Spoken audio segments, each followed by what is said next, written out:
Hello, wonderful people of the wonderful world.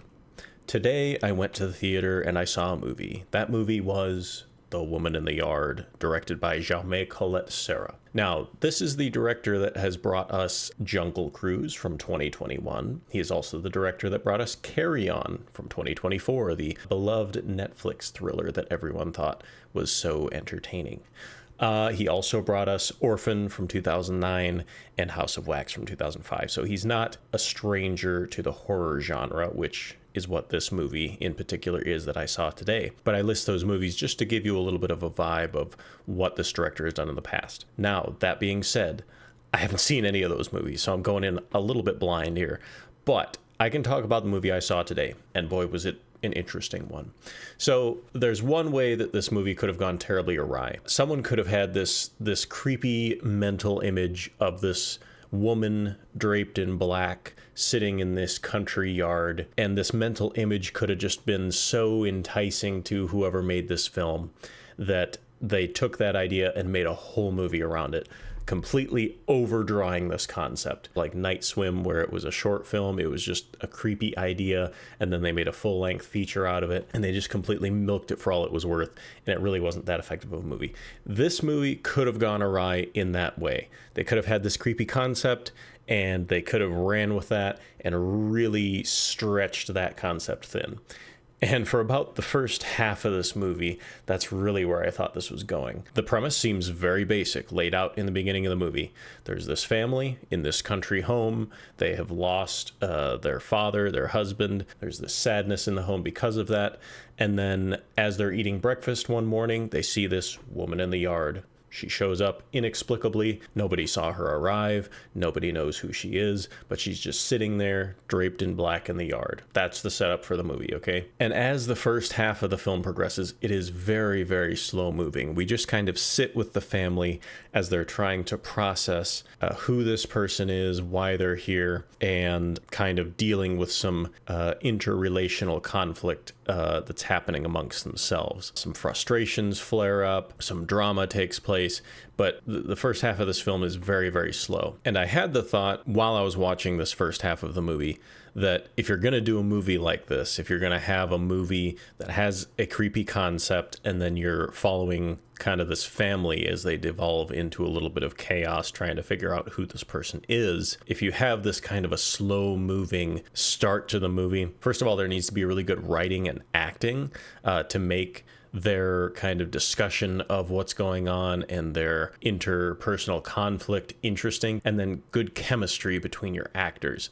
And in the first half of this film, it was just moving so slow, and the actors were doing okay. The younger girl is not really the most believable actor. She struggles a little bit, I think. The older boy does okay. He has his moments. The lead actress, Danielle Detweiler, she does pretty good.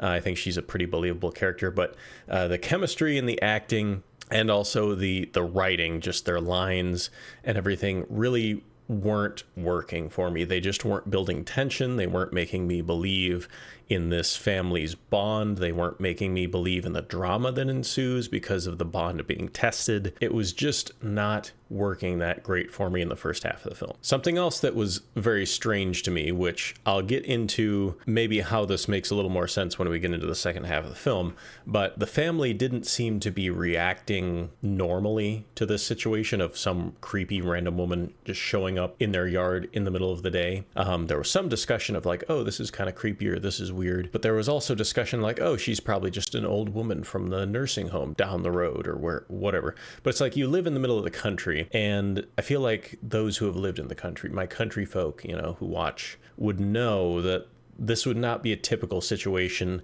and there would most likely be some kind of firearm produced within like 5 minutes of somebody just randomly showing up in your yard and plopping down. It wouldn't be taken lightly that somebody's just hanging out on your property. And it just made the vibe kind of strange, because it's like, okay, you'd be a lot more worried about this than I feel like you are. And before I go any further, I just want to warn you, I will be talking spoilers for this movie.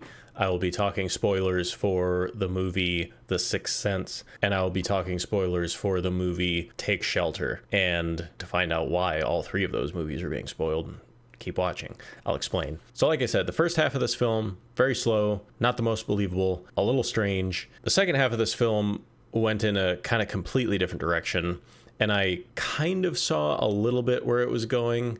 I kind of started to have a suspicion that this is where it was going to go, but it really did take a turn, and it took a turn that I think helped it out a lot. It made it a less boring movie for sure. I don't think the whole concept as it wrapped up really works in the end completely, but it definitely helped it. So basically the movie starts to get a little more interesting. Okay, the woman in the yard kind of is progressively getting closer to the house, and then she starts to kind of start messing with the house a little bit. She starts to manipulate some things, and it's a really interesting conceptual thing that they have going on here with her powers, so to speak. So she's sitting in this yard pretty much all day, and as the day gets later and the sun starts to cast longer shadows, we see that she's able to manipulate shadows. So as her shadow gets longer, she is able to get closer to the house with her shadow and manipulate things in the house and around the house with her shadow. That's a cool power to have.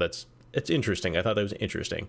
It's a cool concept for a horror character. But as things ramp up, I feel like it goes far too quickly. So it's really slow burn in the beginning, and then in the second half, when it's go time, it really goes. And I think it goes too quick because it burns itself out pretty quickly. Like the cool factor of this character, the creepy factor of this character are kind of spent in like, it felt like to me like 10-15 minutes. So as I said, days getting later and later, she starts manipulating things in the house with her shadow via her power. If her shadow is cast inside the house, she can touch things and people in the house. So as the characters are trying to escape her, they're closing shades, and that blocks out her shadow. And then some kind of strange choices are made on the character's part and on the film's part. So as they're figuring out her power and how she's tormenting them, they're like, oh, we got to go somewhere completely dark.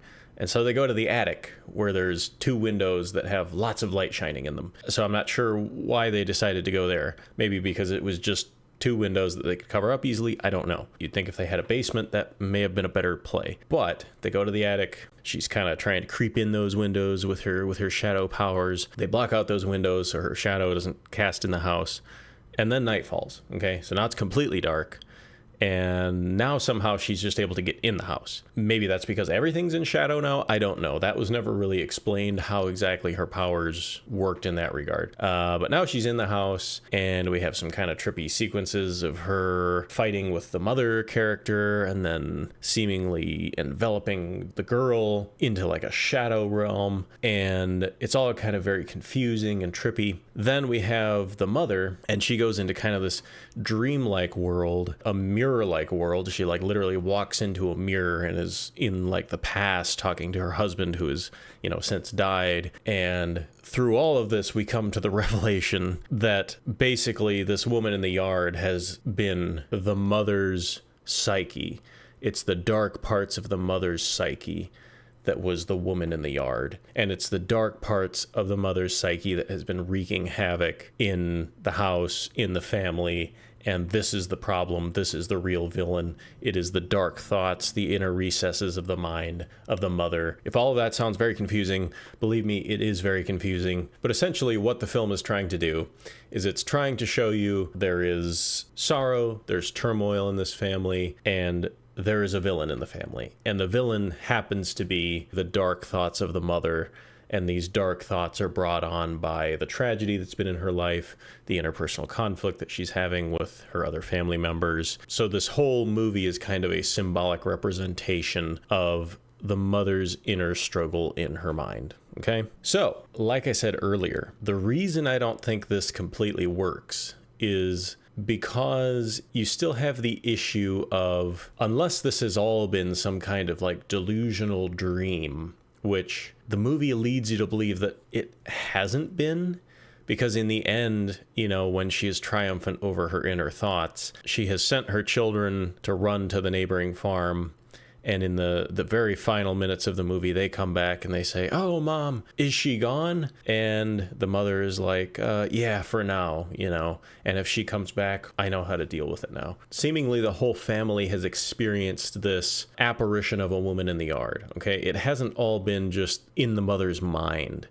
And so the problem becomes, okay, if this movie is trying to be like an allegory or trying to be like a depiction of somebody's dark inner thoughts, like how did the children experience this in like that visual and tangible way of the woman in the yard? It's like, I understand that the people around you are going to experience your inner demons to a certain extent because they're around you, they're around whatever your mood may be, they're around whatever words you might say to them, they're around whatever actions you might take. But the movie seems to suggest that these children have experienced the actual woman in the yard. And so it doesn't really make sense how that would be possible if this movie is a representation of something inward to just the mother. So this is where I'm going to get into spoilers for other movies, because I'm going to talk about The Woman in the Yard in relation to two other films that I think did what this film was trying to do better, or did what this film could have done to make it better. Okay, so in relation to Woman in the Yard, I think it could have done something similar to the film Take Shelter, directed by Jeff Nichols, starring Michael Shannon. So in Take Shelter, Michael Shannon's character is experiencing odd weather phenomenon. And throughout the movie, it's just him that's experiencing it and nobody else. And it's revealed at a certain point in the movie that his mother had schizophrenia, and he also is developing schizophrenia. So he's having basically like weather-related paranoia. It's driving him kind of crazy, and it's really taking a toll on his family. And the story is essentially his family comes to see how what is going on in his mind is real in the sense that it's affecting their relationships, but it's not real in the sense of it's not actual weather phenomenon happening. So what this film could have done that would have made it make more sense in the end is to do something like that, where just the mother is experiencing the woman in the yard and the children are not. And it's kind of this tormenting presence that torments the mother and thus torments the children via the mother, even though the children aren't exactly experiencing the woman in the yard per se. Does that make sense? So they could have gone that route, and I think it would have worked a lot better. Another route they could have went is they could have more subtly incorporated the woman in the yard, okay, and had it affect the mother and the children, but they could have done a reveal like they do in The Sixth Sense, where throughout the movie you think one thing is going on and the world is being manipulated in one way, but then the reveal, when you find out that Bruce Willis's character is dead, the reveal is that all of these things were still going on, but they were not happening in the way that you thought they were happening. So this movie kind of hits a weird middle ground where it's trying to say something symbolic, but it brings the symbolism too much into the real world to where it doesn't really make sense. And it's just not cleanly wrapped up. It's a very interesting way to depict someone's inner struggle with their sorrow and with their kind of more demented thoughts about their life and how it's going and about their family. It's an interesting way to show that, but it just doesn't work fully as a tight narrative. If you saw The Woman in the Yard, I'd love to hear your thoughts. I would say it maybe gets a 2.5 out of 5 for me. It was just kind of a mid movie. It didn't do much for me. It was an interesting concept, but it just didn't really come together in the end. So thanks for sticking around. Hope you have a good one. I'll see you later.